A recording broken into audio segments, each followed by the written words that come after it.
Yes, I married a psychopath. It's not hype, it's my real story. And I'm here to start talking about it now because I feel like it is so important.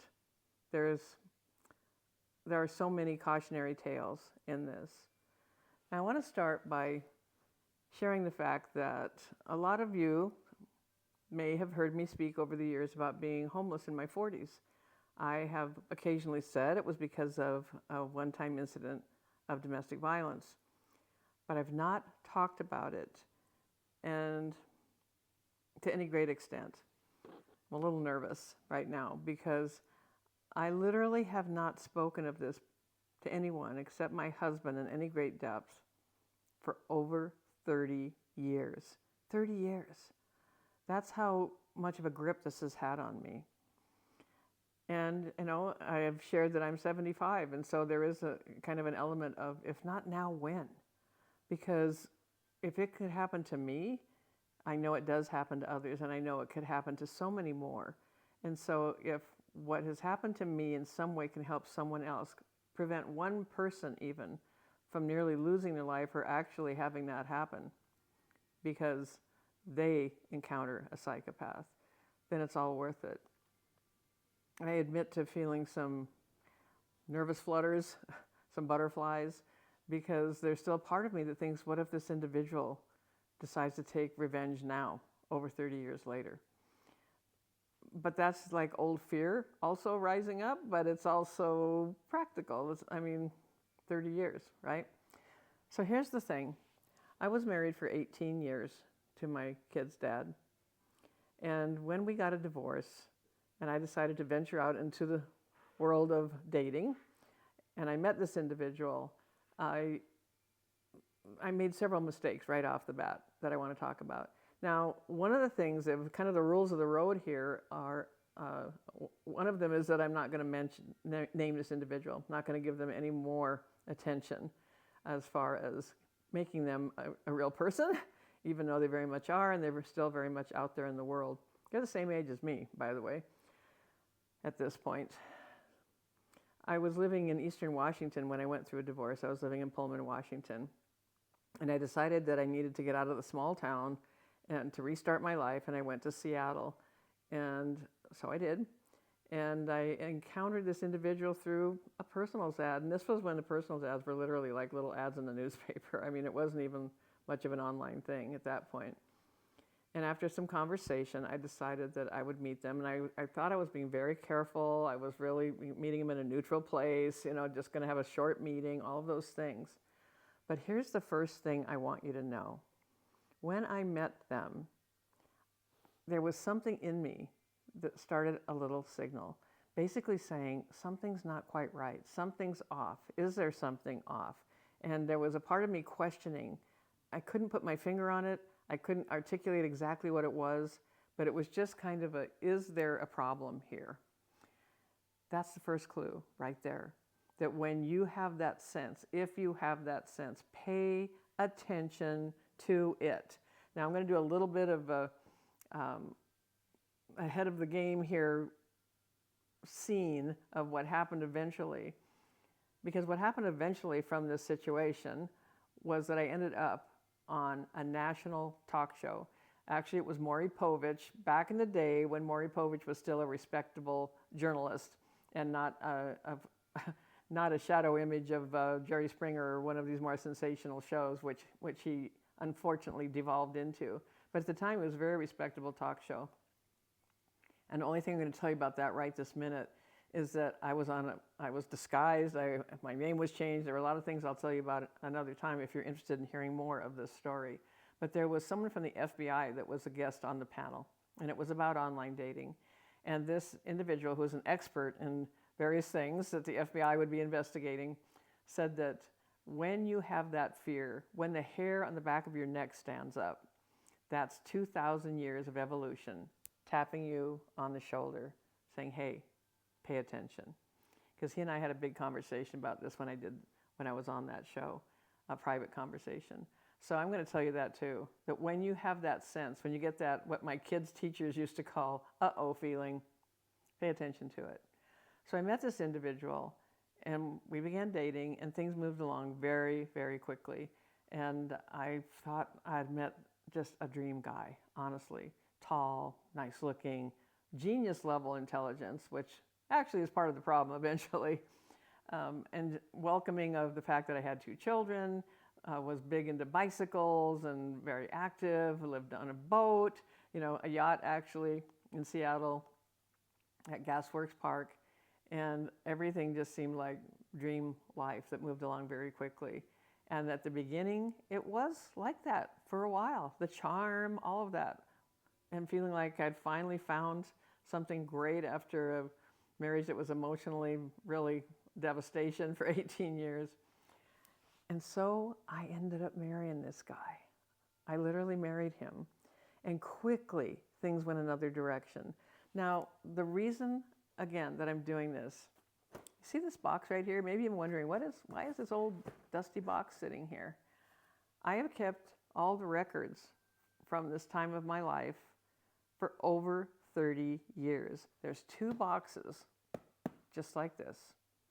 They're dusty, they're bent, they're decrepit looking because they have gone everywhere we've gone when we've moved into storage units, into another house. Again, back into a storage unit, we were traveling full time. I just couldn't bring myself to get rid of them. Like, what if I need to be able to document something? What if I need to remember something? And this has been part of the issue for me because what ended up happening was so traumatic that I have foggy spaces, places where I don't remember every single detail. And this is where my husband, Ron, comes into the picture because he ended up going through a lot of this, a lot of the aftermath of this with me, standing by me, going through it with me, and experiencing what happened after the one initial thing that happened. The one initial thing that happened was that there was tension building, and this individual had a large collection of weapons, all types of weapons. I knew nothing about what they were, but let's just say there was one that had the number 357 in it, I learned later. And what began to happen, and even as I'm saying this, I'm like, oh my gosh, there's so many gaps, but I just want to give you the general overview that they started leaving pieces of that around where we lived on the boat. Piece here, a piece there, clearly as a warning to me. And when things finally came to a head on this day, I was in our stateroom, which is what a bedroom's called on a boat like this, below decks. It's enclosed on 2 sides. And I'm sitting on the bed reading, just trying to be somewhere else than where he was. My daughter was in another stateroom doing her kid things. He was about 13. And my son was out on a bike ride. And he came and stood very, very close to me. He was very tall, about 6'4", just towering over me and just kind of looking at me. And so here's another clue. There was no rage. There was no anger on their face at all. It was very deadly calm. Loading that weapon. Everything in me knew. Remember when I said about the hair on the back of your neck? Everything in me knew what was going to happen next. Every cell in my body knew. Every hair on my neck, my arms standing on end. And I knew. And I began begging, basically. And what I had to do was, and I don't even know how I did this, I somehow threw myself full force, my arms wrapped around one of his arms, to pull it away from what he was doing. And I threw myself to the floor, my full force to the floor while holding on like that. So it yanked the arm down, saying, don't do it, don't do it. And I somehow was on my feet instantly, running down the hallway, grabbing my daughter, pushing her ahead of me, saying, don't look back, don't look back. I didn't have shoes on, I had socks. And as I was running to the door of the cabin to leave, I had my purse hanging on a hook by the door. I grabbed that. That's the only thing I was able to grab. And we started running down the dock, and I just kept telling her, run, run, run. Well, I heard this voice from behind going, what did you think I was going to do? Calling to me as if I were crazy, which is part of the scenario.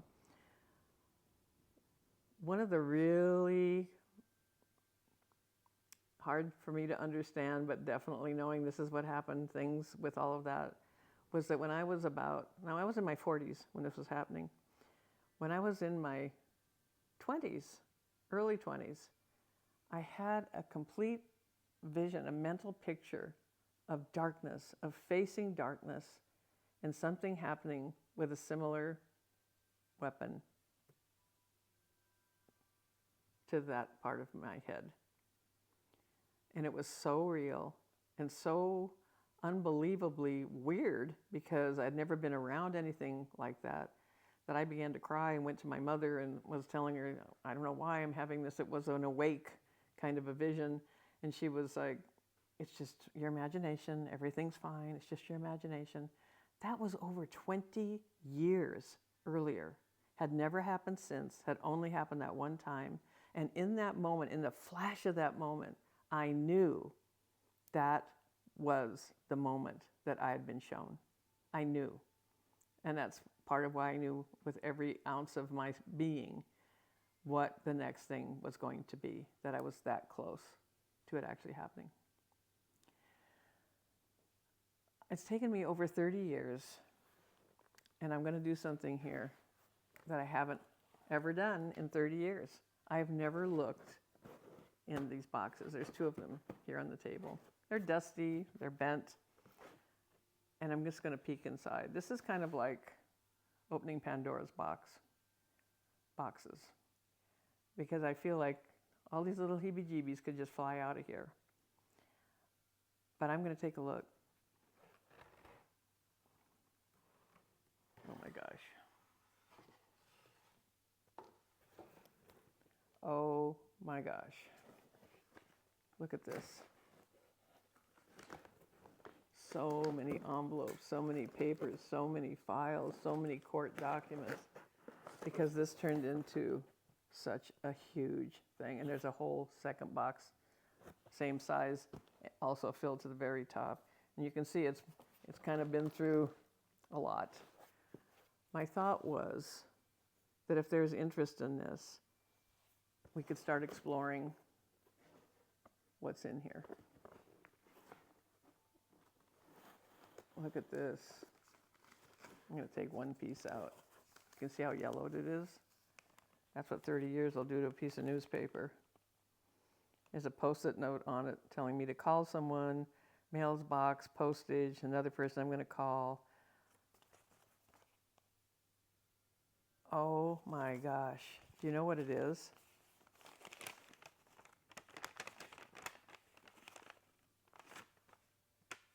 They're personal ads. This is what the personal ads looked like over 30 years ago. This is how it all began.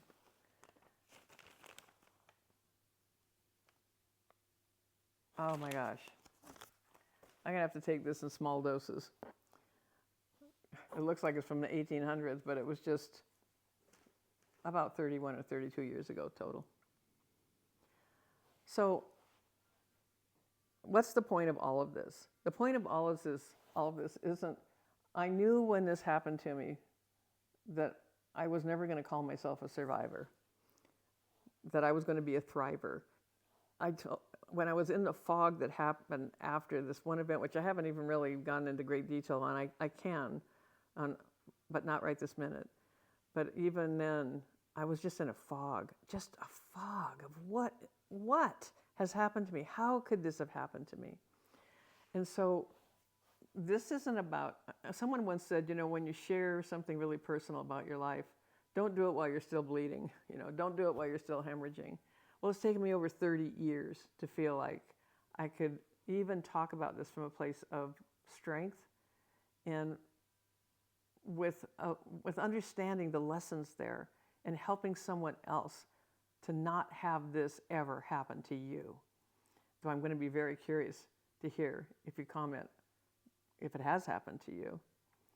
So I thought I might go over some clues about you might be dealing with or even married to a psychopath. What does that even look like? What does that mean? And yes, I'm not a therapist, but I did a lot of research. I did a ton of research because I had such a deep need to know what had just happened, and because it involved my children also. and saving them from this and what they went through, because they went through this right along with me. And they have their own chapters of things that happened from that. So let's go over some clues. I jotted down 7 of them. And so the one is the mask of superficial charm. Now, initially, they may seem like the perfect partner, like I mentioned. Funny, attentive, good-looking, charismatic, maybe incredibly charismatic. I can't even tell you how many times after this, when I would speak to someone in law enforcement or the legal system or whatever that ended up happening, that someone would say, who had encountered him, of, wow, he seems so charming. I didn't see a sign of that. I didn't see any clues of that, because that's how they are. But it's a strategic tool. It's a strategy they use to win you over rather than have any kind of reflection of genuine warmth, though it may feel like genuine warmth at the beginning, to the point where you're just feeling this emotional connection. And I have a light there that just went off, but I think we're just going to continue. The second one is pathological lying, even about little things that don't really matter, no apparent reason why. You may catch them in little stories that don't really make sense. And if you confront them, they're going to shift it to you, that there's something wrong with you. There's something happening with you, the narrative that makes you feel crazy. And I had many times of that, and that's where I felt like I couldn't get anchored in reality because of what was being said to me. And that you're just the crazy maker for even questioning them about this. 3 is the total and complete absence of guilt or remorse. There is none. Never expect to see any, ever. When they hurt you, they don't feel bad about it. They might offer a hollow I'm sorry for their behavior. They may use that as a tool of crying and, oh, please forgive me, but it's very, very superficial, because their behavior never changes. It never changes. They lack a conscience. It simply is not part of their DNA. There is no conscience. And so they don't make any changes so that they don't continue to do harm. If anything, it gets worse. The 4th one is emotional coldness. It's a shallow effect. It may even feel like they're far away. They mimic emotions. They get very good at this because they use it to serve them. And they can appear emotionally unreachable, blank, and that blankness was exactly what was there right at the moment where I speak of the thing that was going on with the loading and the preparation that was literally this far from my head. Totally blank. And they really do have to struggle to try to understand anyone's human pain, anyone's actual real emotions. The 5th one is blame shifting and crazy making. That, oh my gosh, nothing is ever their fault. Ever, ever. And they can retell stories. They're masters at twisting situations. So you might end up apologizing for something they did. Or you take responsibility for something they did, a tactic that's often today called gaslighting. Number 6, a need for constant stimulation. This individual had some nervous habits, some kind of gross habits, and psychopaths often are kind of allergic to boredom. They may create drama. Oh, yes. Even as I say that, I'm thinking of some specific instances, even life-threatening drama that they create. Pick fights, engage in risky behavior, and because it feels like they have control or there's a sense of excitement. And again, I have many experiences of that very thing happening. And number 7, last but not least, the idealize, devalue, discard cycle. The relationship usually follows a predictable pattern. First, they start love bombing you. Flowers, gifts, calling you endearments, darling, this type of thing. You feel like you've discovered this great soulmate, and then they start belittling or questioning, eroding your self-esteem. And finally, they may discard you when they feel like there is nothing left for them to gain from this relationship. I can tell you that if we continue having our story time about psychopaths, that there are many, many instances I discovered about this individual. Now, I'm not going to go too long today. This is kind of a test run to kind of see how my own nervous system is with it, doing okay, how it is to talk about it. Even now, this all started in Seattle, and this individual ended up having to leave the area because basically he used it up so completely that, very out of character, because that's where he'd done all of his things from that I ended up finding out about, he went to Florida. And he is now there in Central Florida.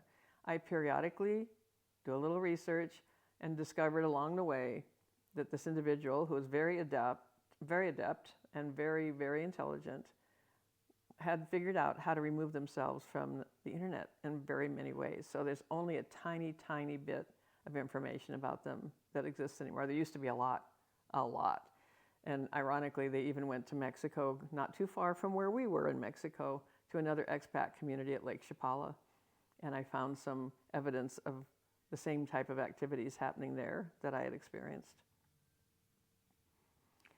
But I can still have that undercurrent, a little anxiety, even though it's been over 30 years, no contact whatsoever, that something could happen by me talking about it. So, and I know that that's not really true because they are so busy with their ongoing patterns.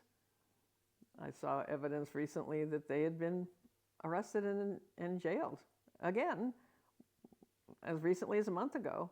I don't know what for, but that's part of a pattern also of constantly being able to get out of the situations, the legal situations, over and over and over again. So, thanks if you're still here with me for being here. What I'd really love to know is, shall I continue or not? I'm looking for input about whether or not it's valuable to you, whether it would be helpful to you, whether it would be of any interest to you. Because I've done a lot of work on healing from this, but I still have some residuals, like I startle at loud noises, unexpected sounds make me jump a foot, there's just different things like that. But I am willing to do this if it's helpful to you. So I'm asking you to let me know that. And if you have any questions that you'd like me to address, I'm happy to do that as well. I'm still kind of processing the box. I think I am going to have to explore this yellow piece of newspaper and see what I find. There's only a few people that even know very much of the story at all. I have not, my own children don't know a lot of the story, even though they lived a lot of it. I've had people say, oh, this should be a book, this could be a movie, and I, for a long time, felt like I can't even stand the thought of looking at it enough to do that. But yet, something in me said, keep these boxes. So here they are. We had to go dig them out. Ron dug them out of a big stack of stuff in the garage because, of course, they were on the bottom because we're never looking at it, kind of a thing. And I decided today was a day to take the lid off and see what came out. Thanks again for being here. This is Tina Lorenz, and I will be talking to you again soon. Bye for now.